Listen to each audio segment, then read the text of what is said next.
Gather round me, children, I'll tell you the news. Don't worry about the names or dates, you already know it's true. Your doctor hates your baby, the prime minister's a ghost, and all them folks are sailing here 'cause they're in love with boats. Superfoods can save us from all our evil sin. JFK and Elvis own a bar in Wisconsin. And vaccinations were created by the CIA to steal votes from Bernie Sanders and turn your babies gay.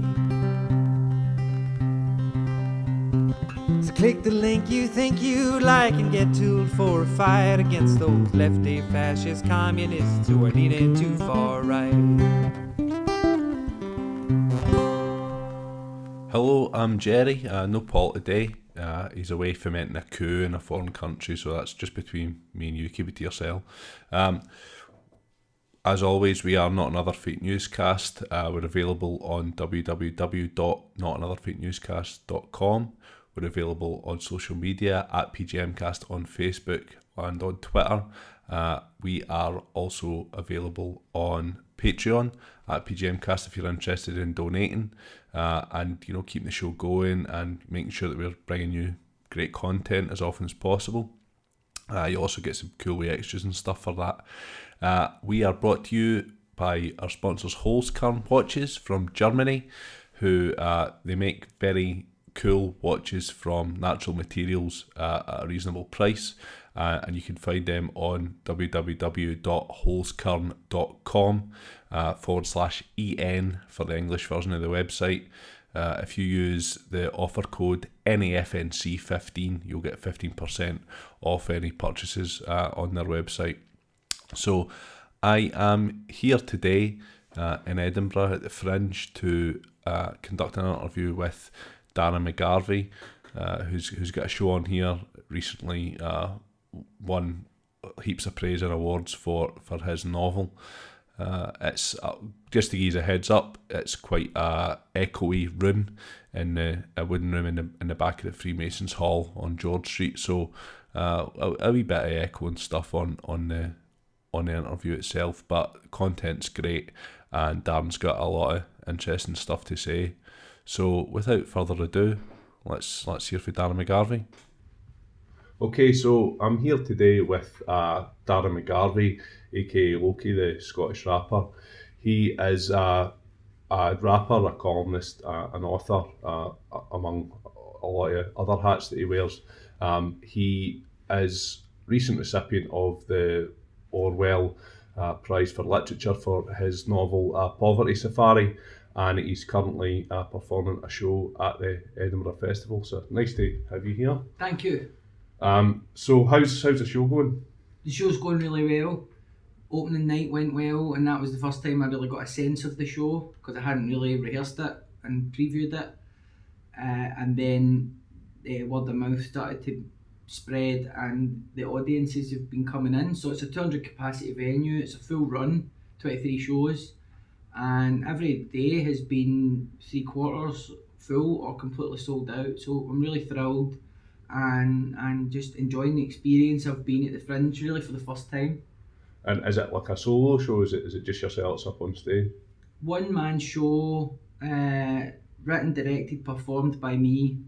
The show kind of blends elements of rap, music, stand-up comedy and spoken word, while also presenting a story and also a wee bit of polemic. So it's quite like the book in that sense. There's a bit of my experience in there, there's a bit of other experiences distilled into a kind of character, and then there's some laughs and some arguments, and the audience has been responding very positively. People coming out the way that I want an audience to come out, not knowing what they've just seen, realising it's incumbent on them to figure it out, and that I'm not going to hold their hand through it because I trust them to figure it out as an audience.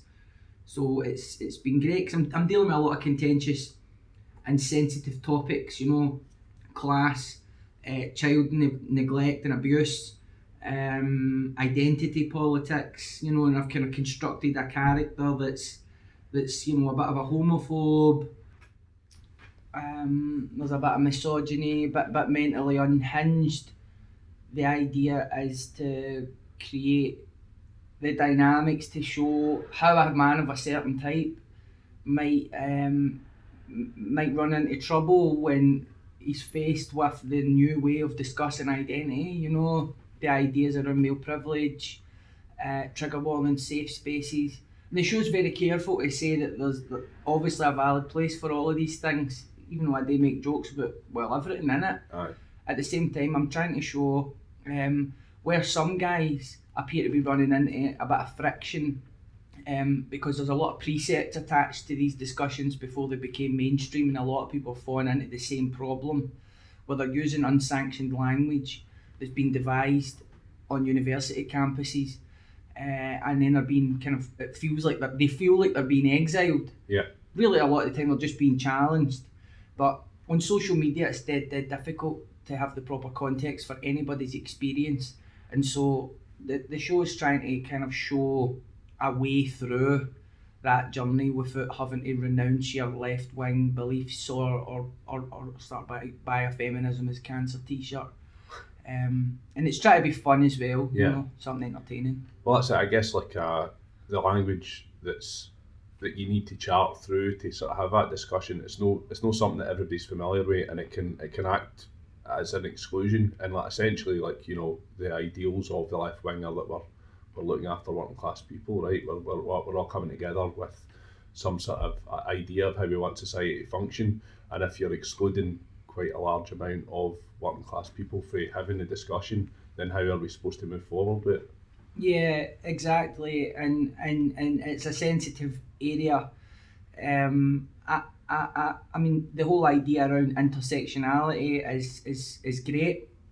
It's a sort of, I see it as a diversification of class theory, that accounts for a broader spectrum of people and experiences.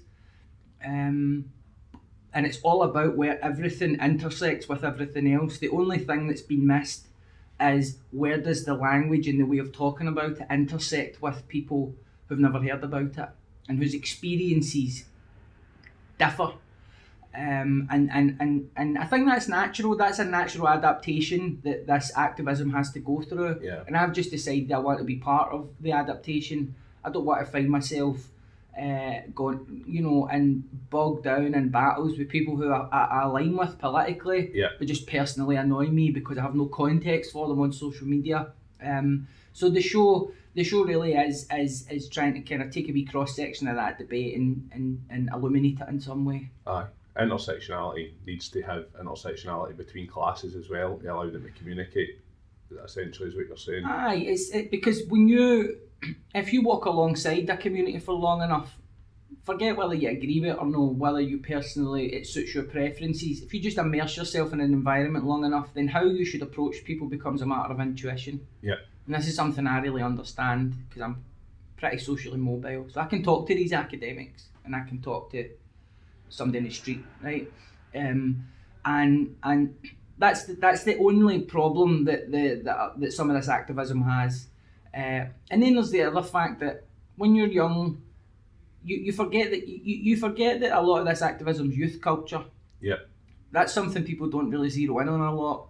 It's become a bit of a media trope, the old identity politics article, But it's youth culture, a lot of it. It's student driven.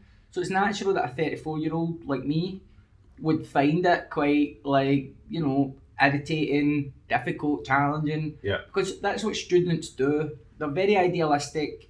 They have a lot of energy. They have a lot of contribution to make. They want to change the world. But what they might understand academically, they may lack in life experience. And so it's like recognising the positive aspects of some of this stuff. And also, saying we don't have to co-sign everything just because we might be called a bad name on the internet. Yeah.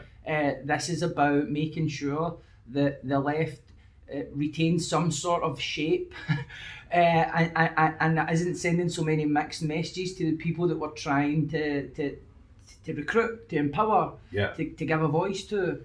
And obviously that, a part of that will require, guys like me to not only use our privilege to challenge male behaviour and attitudes and challenge our own, obviously, but also to be trusted by people on the left that if we make a criticism of a certain aspect of this activism, don't confuse that with us denying that problems exist. You know, if I criticise identity driven discussion, I'm not saying that there isn't a problem with gender equality, that there isn't problems with racial equality. Absolutely not. It's because I want to contribute to getting to the bottom of these things that I'll put myself in harm's way sometimes voicing that stuff.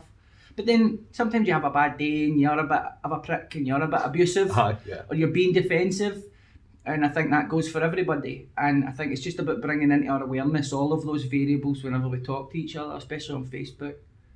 One of the things that I picked up for the book that I thought was interesting is you talk about kind of othering the other side or monstering them, you know, which I think at the moment both sides of the political divide are quite guilty of doing, especially in their kind of online interactions and whatever. And you know, realistically, you speak about how there needs to be some sort of political discourse between these two sides to get to some sort of agreement on how to fix these issues, because otherwise you've just got two political factions. Well, this it's your fault and it's your fault. Nothing's ever going to be done about that. And if it can't be done through the medium of traditional politics, then it's up to us to have those conversations with the people who around us who are on the other side of the political divide. So, you know, what was your kind of thinking behind that, and how do you see that playing out in practical terms? It was a mixture of things that brought me to that conclusion.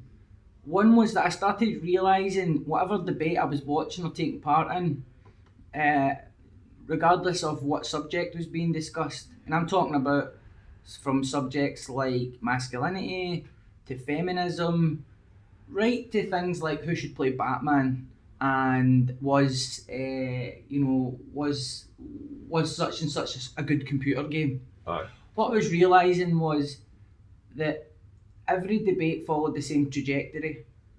It descended into like an argument about arguing, and there were certain characteristics in every dynamic, which was you don't know the person you're talking to, or you have a vague idea of them. There's a certain level of bad faith, an assumption that you're in possession of all the facts, that they're either naive, stupid, or evil, and eventually just leads to a block, which is admitting and conceding failure in terms of trying to have a dialogue. Yeah.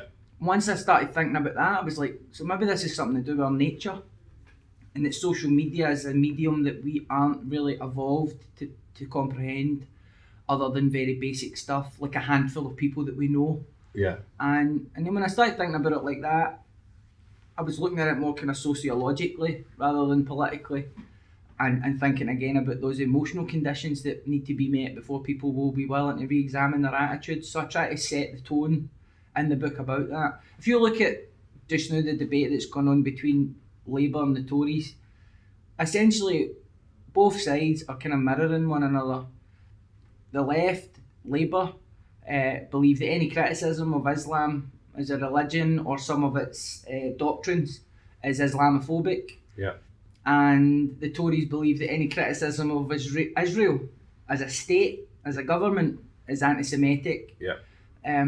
Now we can say with certainty that there are anti-Semites in Labour, there are anti-Semites in the Tories, there are Islamophobes in Labour, and there are Islamophobes in the Tories. Yeah. Because when you've got a big group of people, you're always going to have those elements. But we don't have leaders that will say, okay, let's have a ceasefire on this shit and let's weed out these toxic elements.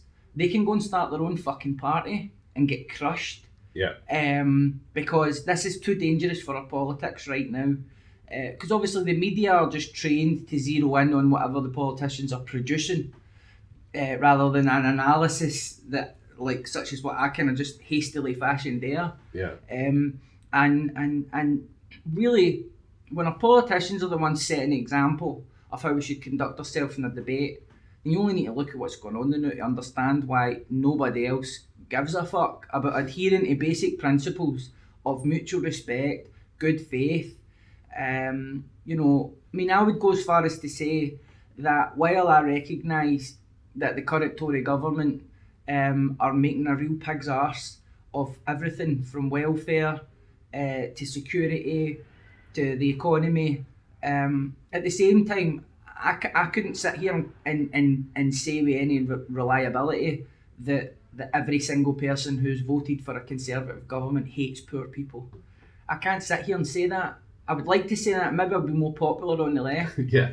But it's not my experience. No. My experience is Conservative-minded people tend to become very active in the pursuit of helping other people when they think that person's trying to help themselves. Yeah. So it's just a slight modification in their moral matrix. Whereas over on the left, it's more about unconditional help and compassion, and that's cool as well. But sometimes we miss the overlap between some of our perspectives on things because we're just trained on the disagreement aspect of it. And I think in these times of escalating acrimony, well, we're running out of space to escalate this too. Yeah. Then you know, blessed are the peacemakers. People who can articulate a way through need to start coming forward as an antidote, not just to populism of whatever sort, but just that general sense of futility I think that we all have in common when we're arguing. Yeah, so it's incumbent on us to get into the grey areas and try to come to some sort of consensus. Yeah. A lot of people haven't recognised that the whole mainstream discussion of politics has shifted. So the centre ground is different now. In the centre ground now, immigration is a big issue. Yeah. In the centre ground now, identity is a big issue, right? So that's like a trade-off almost between the left and right. For every article you get contesting immigration, pros and cons, you have another article doing the same about gender, race, all of these things.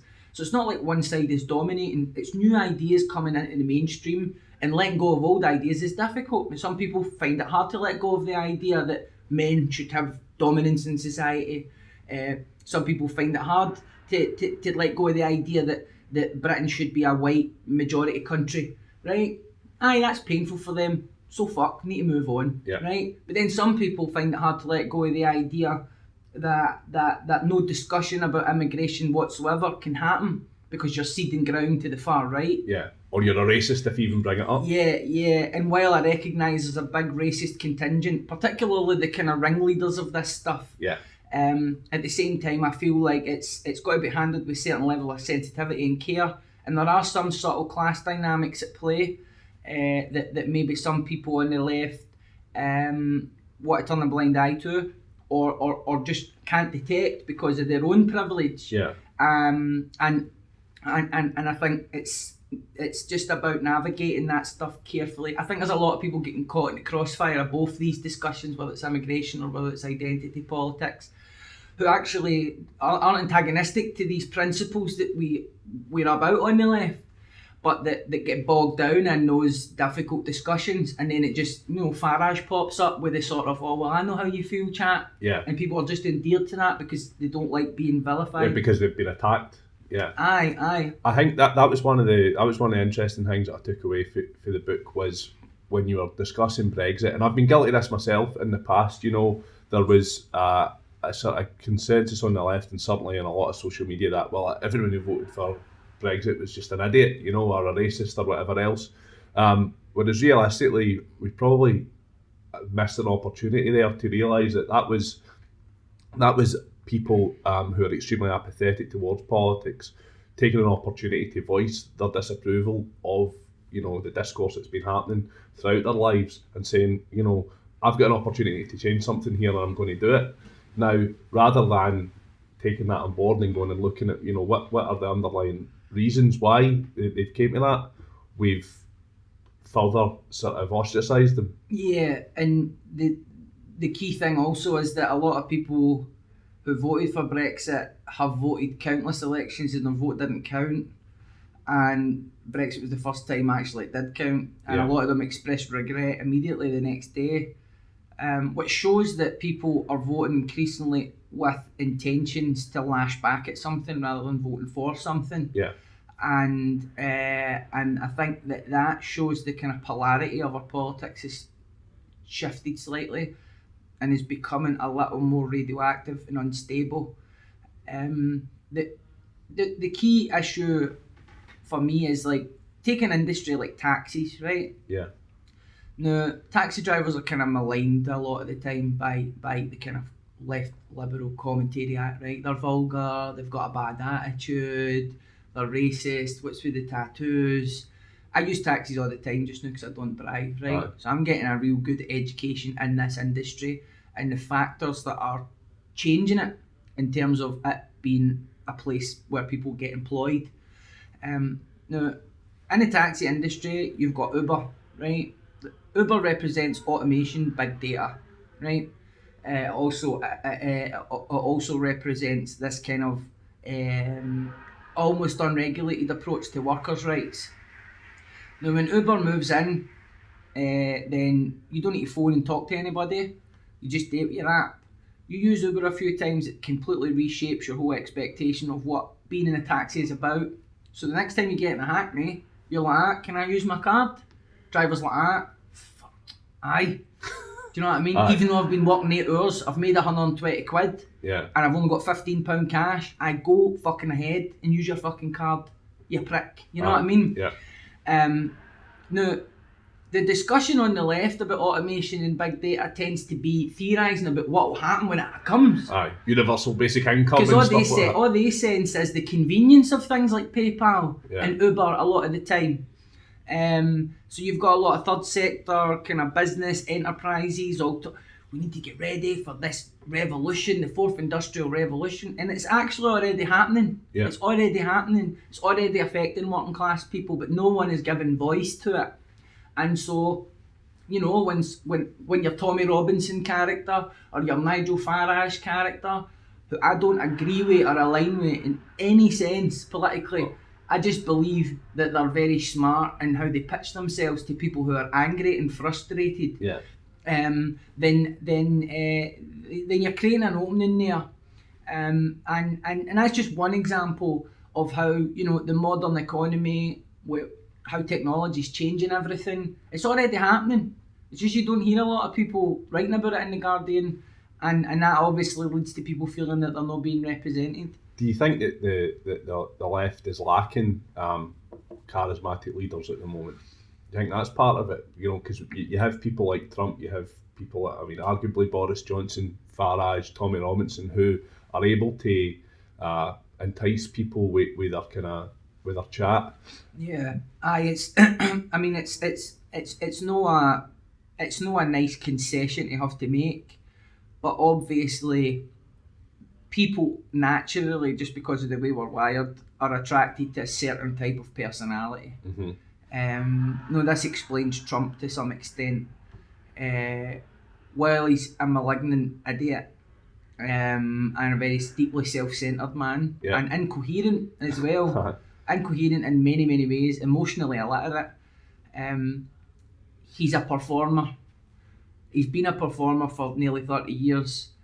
His whole career is not by accident. He wanted to become what he's became. The idea of a successful American businessman. A caricature. He was on the almost. telly and that was his thing. So people are kind of drawn to that because, I mean, it's like driving past a car crash. You know, as brutal and unsightly as the crash might be, it's hard to avert your eyes from it. And that's what Trump is. And because so many of us were transfixed by his kind of apocalyptic grandiosity, and he also satisfied that need within us all to hear somebody appearing to be critical of the status quo. Mm-hmm. Then I think a lot of people were enticed by that and couldn't sort of see through the charm that was at play, the fact that the liberal media establishment just used him to get views, and, you know, whole careers have been launched off the back sell of this newspapers. cottage Trump industry. I mean, that's the thing about liberalism sometimes. For all the freedom you get to say what you want and express yourself, there's also sort of, well, anything goes, you know, and a big audience is its own justification. And it just creates openings for people like Trump who can be exploited by Bannon, who can be exploited by you know, hard right media conglomerates in the United States to make it safe for actual Nazis. Yeah. You know, actual Nazis to be running around in the street feeling quite confident that they're not going to get their fucking cunts punched in. Aye. For Zeke Highland and saying gas the Jews and stuff like that. Yeah, exactly. And, you know, that's where I kind of, as much as I think a lot of silly stuff goes on the left, and I do think, you know, the anti-fascist movement obviously has to be restrained in some way. I do think you do need that as a sort of last your final insurance policy, because for all the criticism that Antifa get, and some of it I think is deserved, because we all deserve criticism, at the same time the anti-fascist activists are doing a lot of good work in terms of just making sure that certain figures in certain communities have always got eyes on them, and that anywhere they pop up, people rise to meet them. And that's what sends them back under the gun. You know, now fair enough, you might not eradicate their racism. How can you eradicate how somebody thinks? But if they don't feel confident to come out in the open, then, you know, that's half your problem solved. Yeah, and it gets rid of the increasing normalisation of those kind of ideas. It makes people remember that not everybody in society thinks that's all right to think that way. You can't draw an equivalence between the far left and the far right. You just can't, you know, anybody that does that, I think, is missing the point of what the far left is fighting for. I understand the implications when you carry it to a stupid conclusion. Right? Communism in the extreme. Stalin's right? The one that's always been up. Aye, of course. But I mean, we live in a capitalist society that's actually called a social democracy because it's a marriage between capitalism and socialism. So we already understand that most societies need a wee bit of both. You know, it's just, you're going to get excesses with everything, but I'll take my chances with blue-haired feminists trying to no platform Jordan Peterson than I will with a bunch of skinheads walking through the middle of the state with white hoods on, because to me it's a no-brainer what one you would rather be aligned with. Yeah, definitely. So there's a couple other things that come up in the book. One of the interesting ones, right? So we're getting like too deep into academic or whatever. No long before I read your book, I read The Road to Wigan Pier by George Orwell, right? And it was interesting to me that 80 odd years ago or whatever, in the 1930s, he's talking about a lot of similar things to what you're speaking about in the book. And it was interesting as well, obviously, because you've just been the recipient of the Orwell Award. One of the areas where he's overlapped was talking about communication between the classes, particularly the middle class and the working class. He was looking at it from the point of view of a relatively privileged middle class man who immersed himself in working class life for a number of years and lived destitute and all that sort of stuff, and certainly grew very fond of the working class of the UK. You're talking about it from the opposite point of view, a working class guy talking to the middle classes, and you both speak about, you know, how the discourse between the middle class and working class can lead to a lot of distrust and a lot of frustration, and actually there's far more in common with each other than they realise a lot of the time, and actually that's the gap that needs to be bridged if the left are ever going to be successful in the pursuit of sort of a good equal society. Yeah, totally. I mean, I think as much as the left appears to be getting its arse kicked just now everywhere, it's just a backlash at the overwhelming success of the left generally in the last, you know, I mean, like you're talking 80 years or something like that, in terms of, you know, even just this idea of socialism becoming seen as an alternative to capitalism in the first place, and then obviously failing at certain junctures, but then it still was integrated into a lot of societies in order to kind of, as a safety valve, to stop the poor from becoming so angry that they would overwhelm the status quo. And so you see that in the liberal institutions like media, universities, and even like third sector, I would say that they represent liberal institutions, right? They are populated overwhelmingly by people who are of the left, right? They might have started off as radicals and then became academics. That's cool.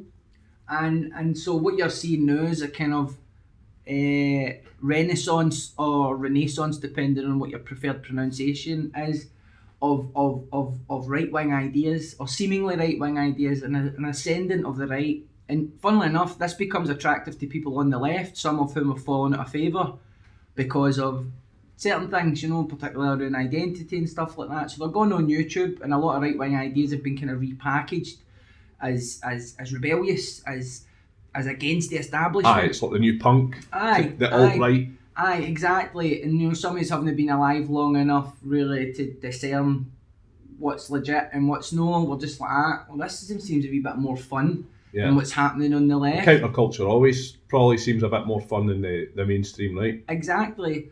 And so I think what's happened is that the internet again reveals itself as quite a revolutionary force. And I think the left with the Occupy movement thought they had it sewn up, you know what I mean? And the Arab Spring and all that. Oh, here we go, we've got the internet sorted. Yeah. And then it was all totalitarian regimes that got in off the back of the revolutions. And the right and the alt-right are dominating on YouTube and social media all over the shop. So I think where we need to be careful on the left is that we don't actually alienate the people that we want to target, the people who could benefit from what we have to offer.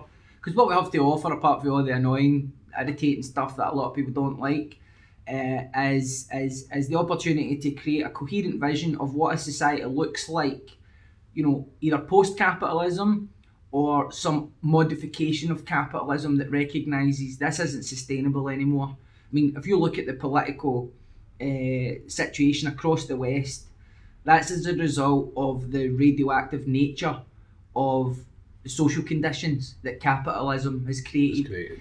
And while obviously absolute poverty is close to being eradicated, we're safer now than we've ever been, as much as it feels frightening. When we have elections and referendums, maybe only, one MP was brutally murdered. I'm not holding this up as a success story, but years, decades, centuries ago, thousands of people would die in wars and battles, and when there were struggles for power like that. I'm not saying that's pure progress to hold up and be proud of, but sometimes we can lose perspective of where we've come as a civilization.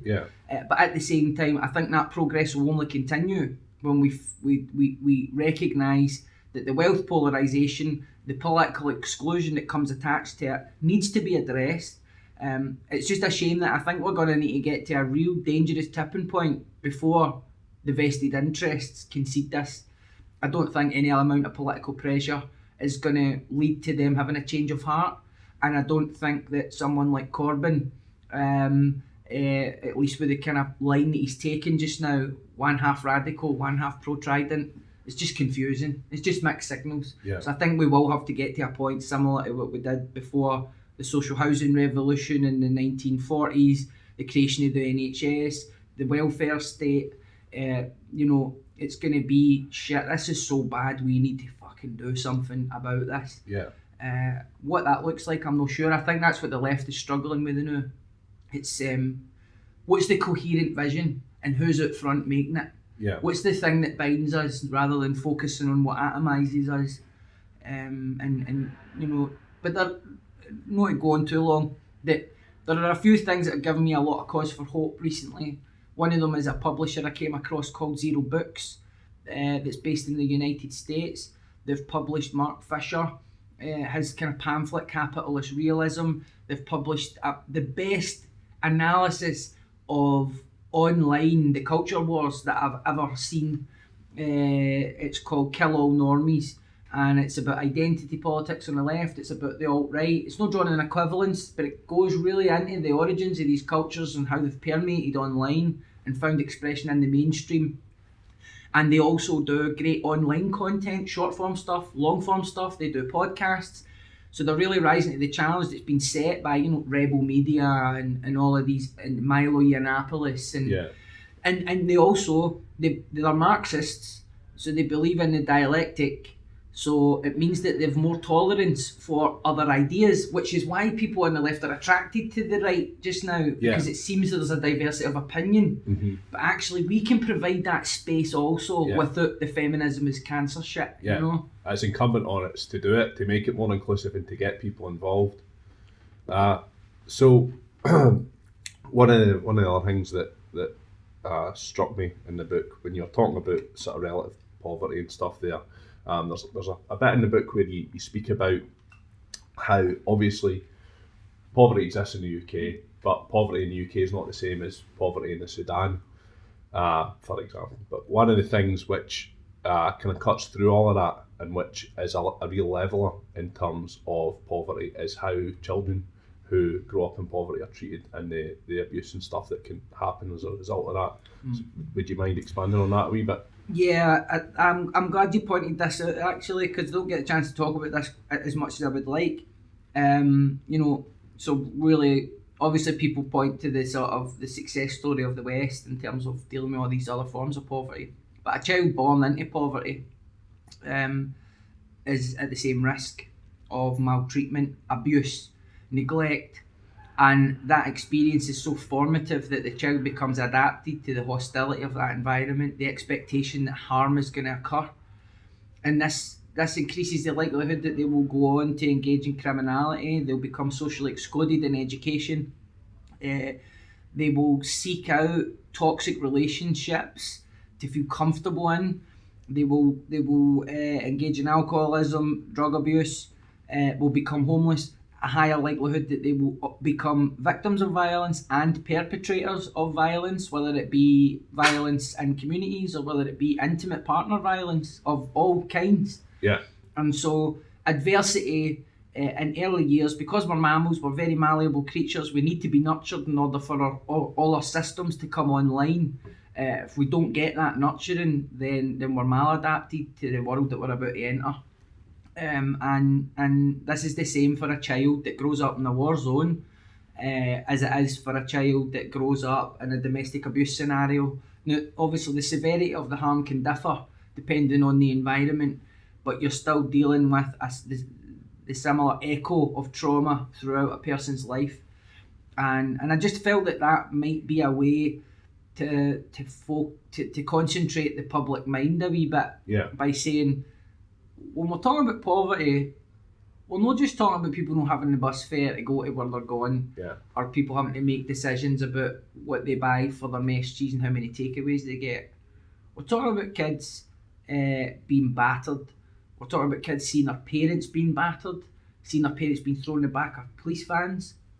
We're talking about children being sexually abused, sometimes trafficked, depending on what their point of origin is. And the minute you start trying to kind of like place that sort of shit in some kind of hierarchy of important to moderate to not so important, then you really are having problems. And it's very clear that poverty is the factory floor for child abuse and neglect. And whether it's a rich person doing it, whether it's a poor person doing it, it's usually a poor kid that's being abused. Aye, and so, that's basically the root cause of a lot of society's issues is kids undergoing that sort of treatment, and why it can be easy sometimes for people to pass off poverty as an individual's own personal responsibility or problem. You can't put that same responsibility on a child who has no control of their agency or whatever. I also found it interesting when you talk about the kind of way that child abuse as a subject is kind of packaged via the media. A wee kid sitting on the stairs, crying or with their hands over their face or whatever, and it's very often looked at in isolation and without looking at the interconnections to the broader problems that it causes in society. If you can sort of try and address that problem at that inception point, you're probably curing a lot of issues, which, interestingly enough, people tend to care about the child in that position when it's at a nice childlike age, but as soon as they're getting up into an age where they can be prosecuted for vandalism, hooliganism, violence, etc., all of a sudden sympathy has waned somewhat. And it's the same kids. And this is typical of media, and it begins in journalism training.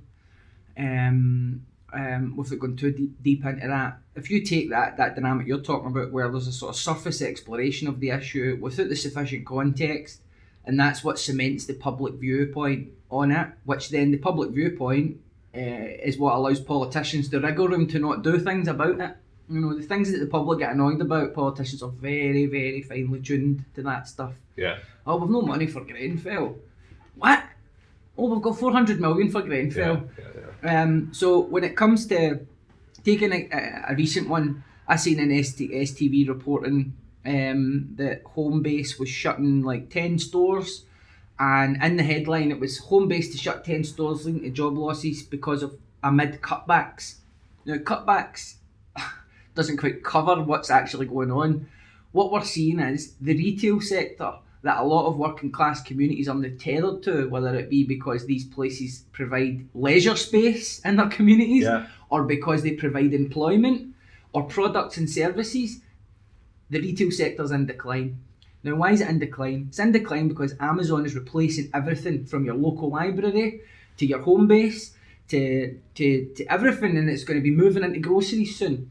And that's because the way technology is changing our economy, and that's okay if Amazon paid their tax, right? But Amazon don't pay their tax. So there's no way for us as a country to say, okay, you're making all this profit here, so we're going to use some of your tax to launch a radical social housing programme where we're going to train people who are about to be released from prison how to build houses, so that we're dealing with two birds with one stone. We're dealing with prisoners who have not got a stake in life, we're giving them a job straight away, and we're creating social housing. But we can't do that, can we? Because we can't get tough on Amazon, because we're just one wee isolated country that's trying to detach from Europe, and to for what reason?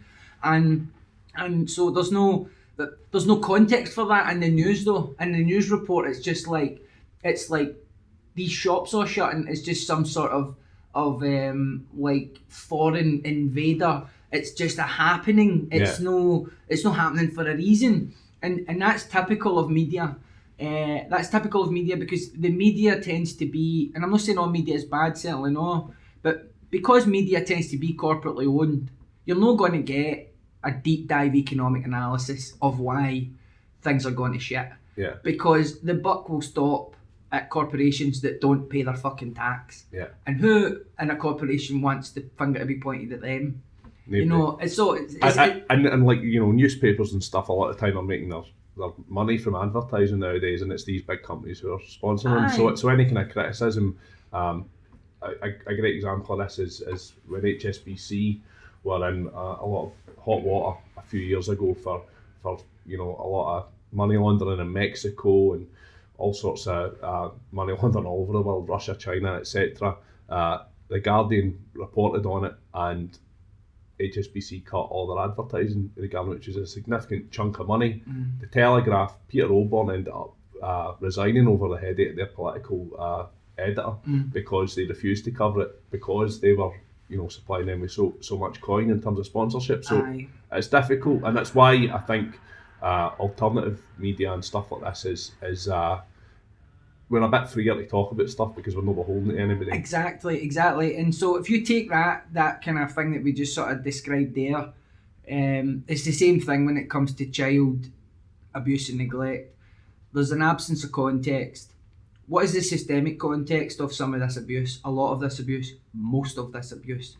It's poverty, it's conditions that are so stressful, they deform people, they morally deform people. It's an incremental process for a lot of people. They begin drinking to deal with stress. They become alcoholics. They start hanging around with other alcoholics. Slow process of just falling into that sordid life. So incremental that you don't detect it's happening. You just wake up one day and it's normal for you to be in the room shagging while your Wayne's in the other living room looking after a screaming Wayne. And these are conditions a lot of people can't relate to or empathise with, because they couldn't imagine that it would be normality for so many people, but it is. And what we also know is that while that people who experience that sort of stuff are a minority, it's not a minority as small as we might think. And these people who experience that kind of adversity are disproportionately represented across health, mental health, criminal justice, educational exclusion. These are the problem kids that nobody can pin down, that nobody can understand. And I feel if you were to start addressing some of the root causes of that, then you would see institutions functioning a lot better than they are just now. For the schools, to the DWP, to the police, we need to move to a more trauma-informed society generally. Because just now you have a situation where just by doing their jobs right at the DWP, or at Police Scotland are creating conditions of adversity and fear. Yeah. Right? And that can't be right as a society. So we need to think about little modifications that we can make and how we engage with people and understand them. Not to absolve them of harm they've done, not to absolve them of responsibility. I'm no one of the lefties that says you need everything done for you, including me talking on your behalf all the time. And working class people don't feel that either. They feel, some of your problems in your life are for you to solve. But at the same time, there's a lot of systemic stuff that needs to get tidied up. And I felt like focusing on the impact it has on children is a way to sort of uncurdle the political aspect of the debate between Tories and lefties, because most people don't want children to come to harm. No, right.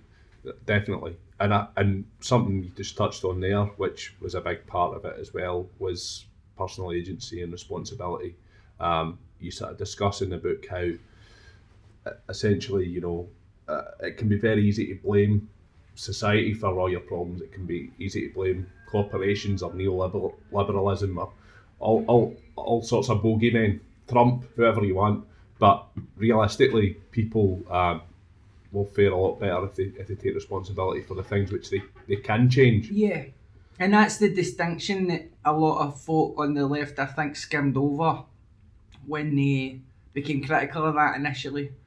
But it's not just my experience, but also the countless nurses, doctors, police, mental health professionals, volunteers, workshop leaders, social workers that I've either interacted with or that I've worked with, who all know that the key to someone transcending adversity first comes from them. So it's some sort of act of marshalling enough self-awareness to understand, why do I keep getting put in this residential unit? Why do I keep on getting kicked out of my class? Why do I keep on at the dentist getting my teeth ripped out when I can't afford surgery? There's a systemic aspect to all of these things, undoubtedly, but also you've got a finite amount of time to get your shit together. And if you follow the example set by some on the left, which is just wait until we have some sort of hypothetical revolution or shift in political whatever, and then we'll sort it off for you. We'll be able to configure a society that meets your ever-changing, evolving needs, as long as you're no talking vulgar, because then we'll come down hard on you.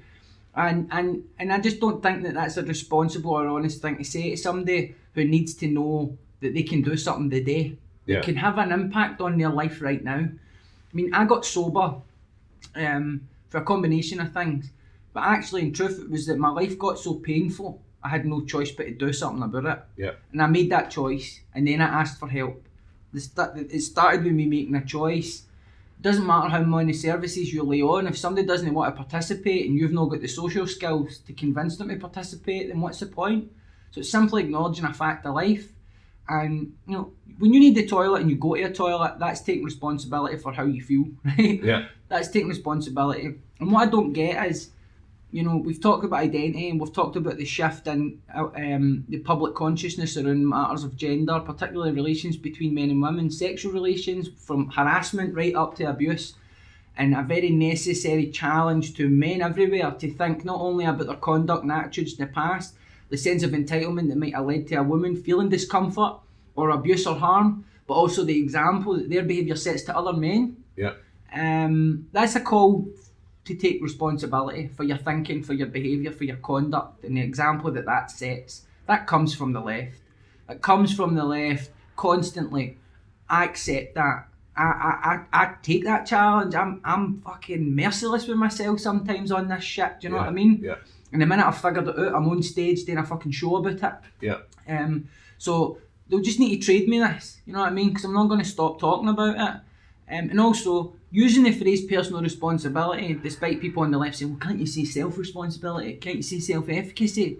Can't you say self-agency? It's like, no, I can't, because see they fucking terms, they arouse prejudice and suspicion in the scheme, because it's third sector piss jargon, it's gentrified language. So I'm going to talk the way people in my community talk, and when I say personal responsibility, they know what I mean.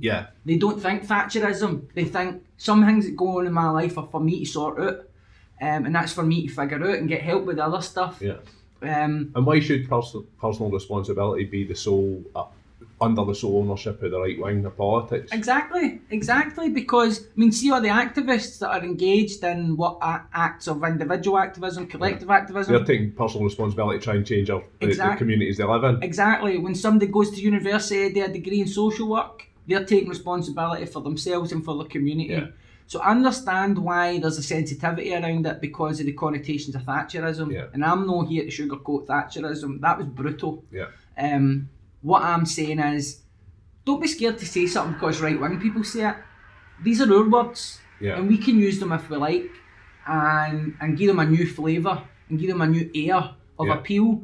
And then also for me in the book, it was important, I had to try and find a way to create the conditions where people in the centre and the right felt they could take part in the conversation. Yeah. Because I know that people in the centre and the right care about poverty as well. They might disagree with the radical left, or the far left, or whatever, about the solutions or the causes or the effects, but there's a lot of overlap there.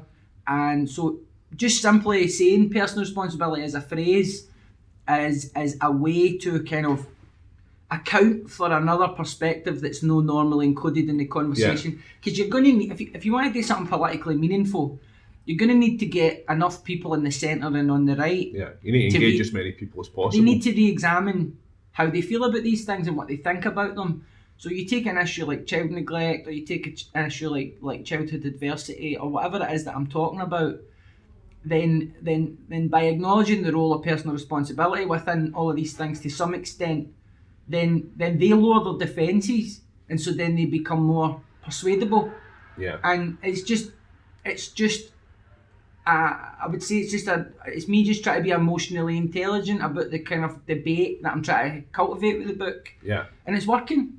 It's working. Yeah. So people want to split hairs about certain phrases and words and all that, fine, just keep revealing yourself as the sort of lefty that people already think. Cares about terminology. Aye, exactly. Rather than the actual issues themselves. Exactly. Yeah, and I think it's quite clear if you're reading the book that you're not in any way suggesting that, that there are issues with power structures and with politics and with sort of top-down policies and whatever, but you're also acknowledging that people have the ability to make changes in their lives as well. Aye, we do. And I had to write a book that somebody in trouble the day can find something useful they can do the day. Yeah.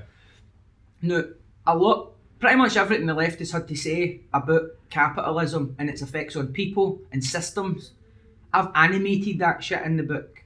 Like, literally went into a lot of detail, not talking academically or journalistically about it, literally showing how it affects people. Like, taking all their data and bringing it to life in a very vivid way. Yeah. Right, so I don't know, I'm not insecure about whether people think I'm a lefty or not. The last few years has been a bumpy road for me personally, but I'm part of a trend of countless people, men, women, everything in between, who are kind of looking at the left and going, this is a bit intense, I don't know what's going on, what is Corbyn, what's happening, I'm not sure what I believe anymore, I better jump on YouTube for answers. And just navigating all that shit. But the book's not an argument for Thatcherism, it's not an argument for capitalism, it's just saying in the mix of all the difficulties that go on in this society, it can be helpful sometimes to turn the critical gaze on yourself. Yeah. To see what lens you're looking at everything through. And also, radically, it can be good to be grateful for the fact that you were born into a society where you can go and get so highly educated you could ostensibly overthrow the system that you're in. Yeah. Right. That's the sort of freedom and liberty you can't just sneer about, because it's not easy to facilitate and it's very difficult to maintain. And for all the harm that we've caused as a country around the world, and for all the damage that some of the social policies being enacted just now cause, then it is okay sometimes to be sitting with your cup of tea and thinking, it could be a lot fucking worse. Yeah.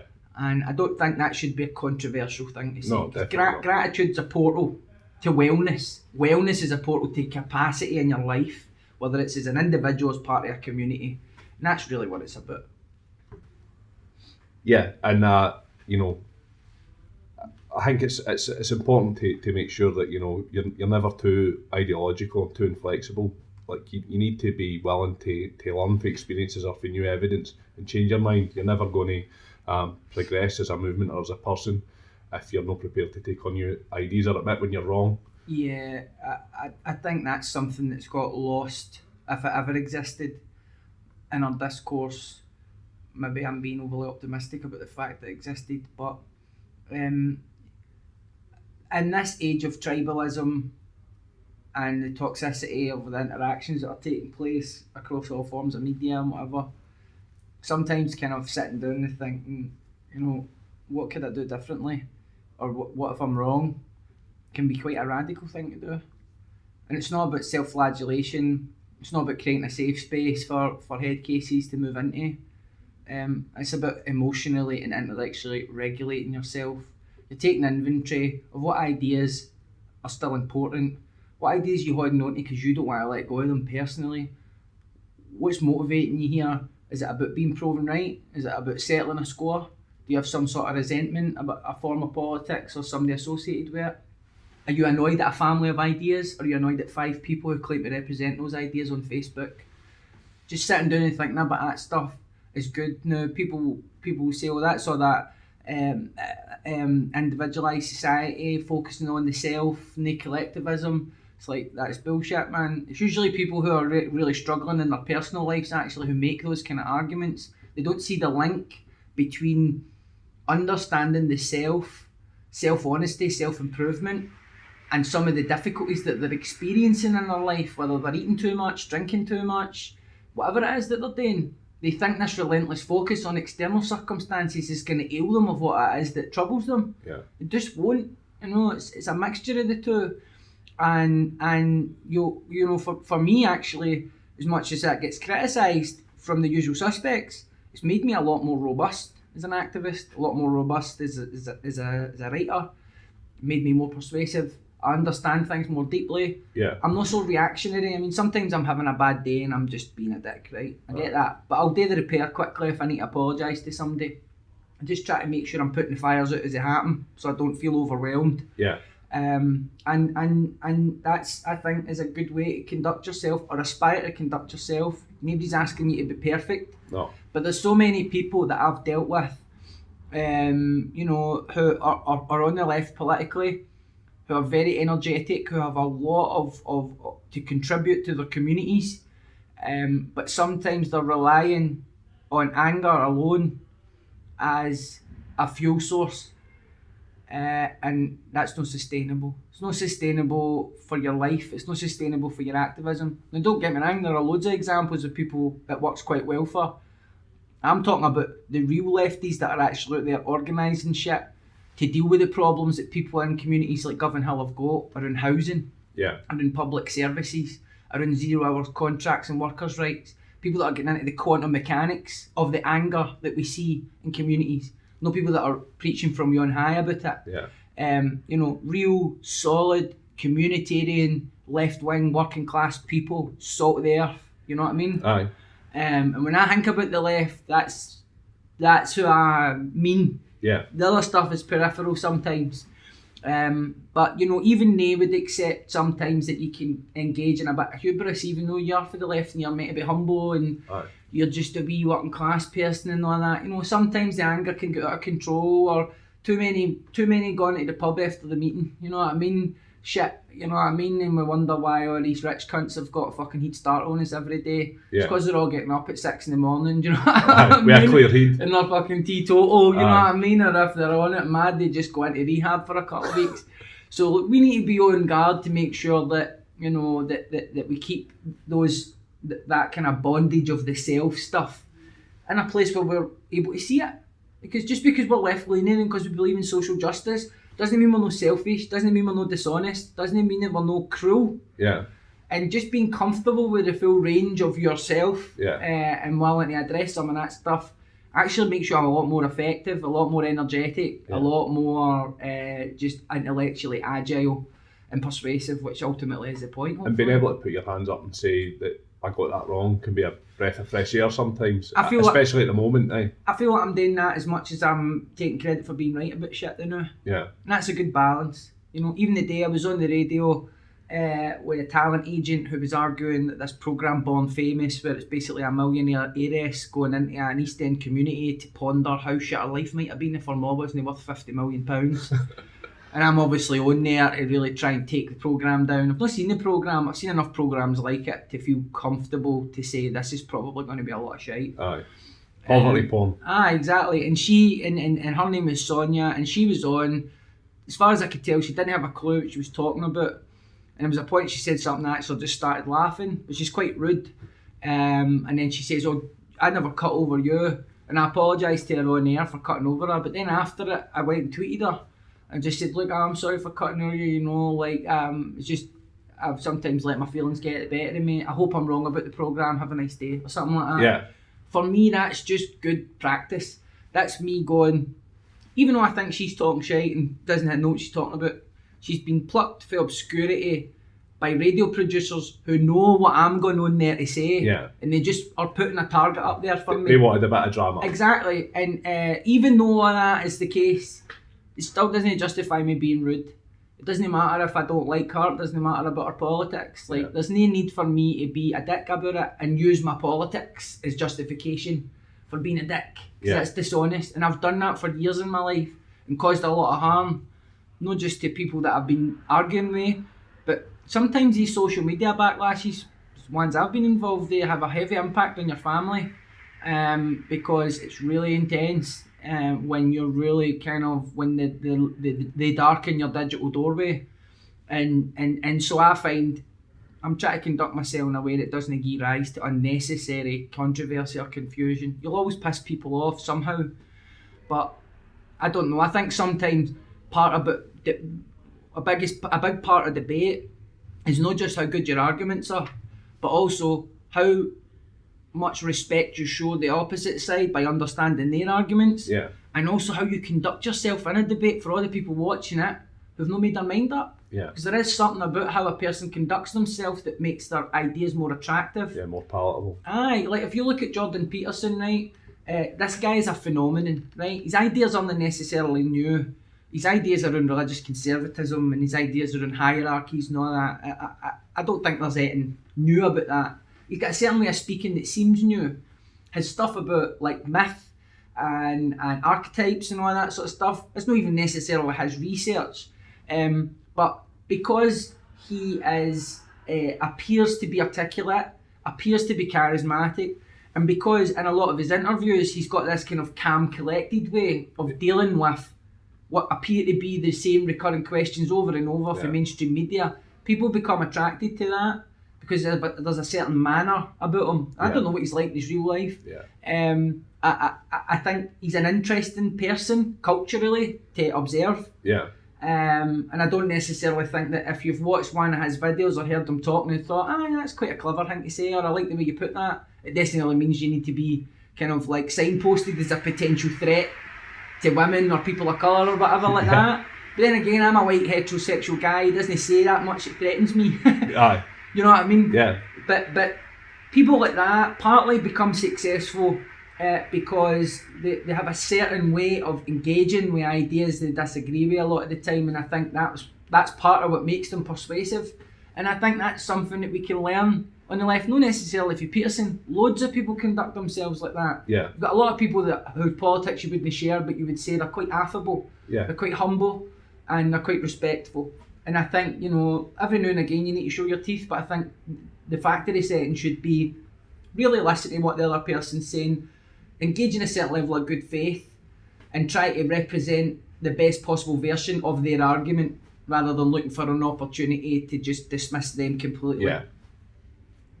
Well, mate, it's been brilliant talking to you. You too, mate. Thank you. Everybody should definitely read the book and should definitely come and see your show. And thanks for doing it. Good stuff. Cheers, mate. Cheers.